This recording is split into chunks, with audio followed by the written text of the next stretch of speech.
आमदार दिलीप माने यांच्यामुळे आमच्यासारख्या मुलींच्या शिक्षणाची सोय झालेली आहे।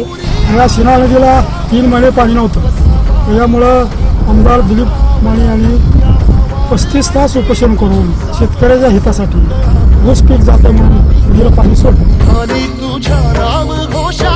या भागातील सर्व तरुण वर्गांना रोजगाराच्या संधी उपलब्ध करून देण्याबद्दल या भागातील सर्व तरुण वर्ग आमदार माने साहेबांच्या पाठीशी सदैव उभा राहील। तर माने साहेबांनी निंबर्गी गावात सगळ्या समाजाला आमदार फंडातून निधी उपलब्ध करून दिलेला आहे। गेले 20 वर्षापासून शेणाचा आमदार होता, एकही विकास काम झालेला नव्हता।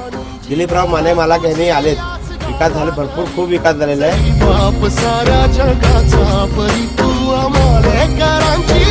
हात भारी, आमचं काम भारी, आमचा दिलीप माने लय भारी।